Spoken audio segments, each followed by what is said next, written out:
All right, so welcome back. Today, what I want to do is make sure we do some additional work or some additional explanation when dealing with MD1.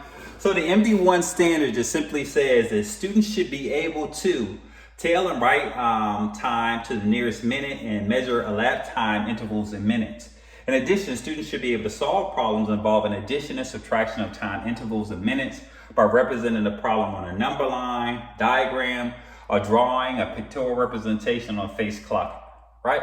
So today, one of the things that we're going to be able to do by the end of the lesson is be able to break down how can we use a number line to tell time. We should be able to, by the end of the lesson, be able to say, I can solve telling time and elapsed time to word problems. So before I get into the troll movie word problem that we have today, I wanted to kind of go through and expand on something, right?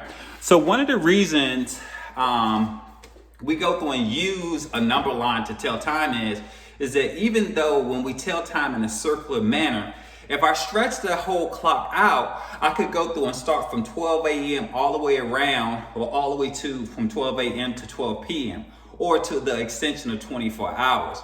But what we do is traditionally we use a circular representation to tell time. But today we're going to break out this circular time into a section of time to kind of go through and monitor a smaller segment of time in hours and minutes, right? So let's get ready to jump into it. So when I get ready to look at this particular problem, there's a couple things that I'm going to do. One, I'm going to draw my open number line, right? And then I'm going to identify what my start time is, right? So my start time for this particular problem is 12:30 and my end time is 2:25.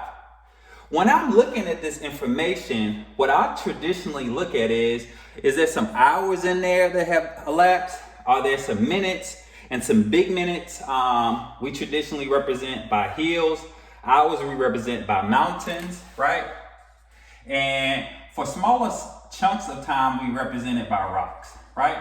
So I'll go through and try to break down a small segment of how we get ready to get started with this. So remember, when I'm drawing my number line, I'm going to start at my start time, right? So my start time is 12:30. And I have to think to myself, hey, what is an hour past 12:30, right? So hour past 12:30 is 1:30. So 1 hour, and remember 1 hour is equal to 60 minutes. Now, if I did another little small jump or another hill or another mountain jump, right? Or another hour jump, I will be saying that the movie ends at 2:30. Does the movie end at 2:30? Well, let me go back and check, right?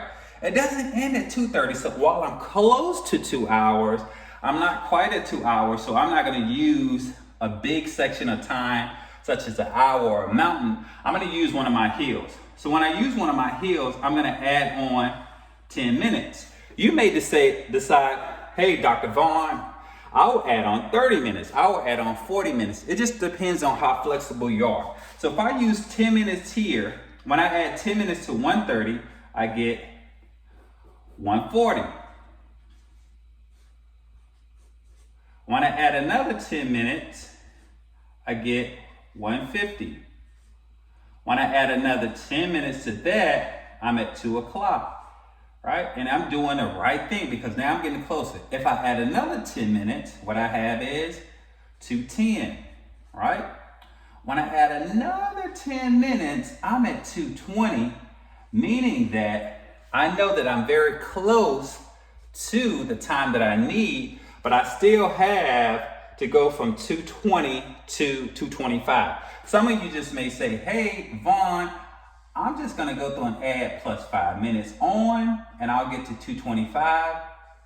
And that is another example of how you could do it.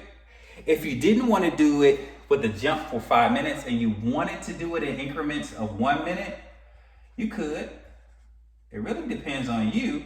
So if you wanted to solve it in a different way, you could say, hey, when I moved from 2:20 to 2:25, I did one jump, that was 2:21. I did another jump, that was 2:22. I did another jump, that was 2:23. Another jump, that was 2:24. Then I'm running out of board, but another jump is 2:25, and we are done. But let's go through and be able to effectively solve it because we have an hour representation and some more minutes elapsed in here. So the first thing I know is I have 1 hour, right?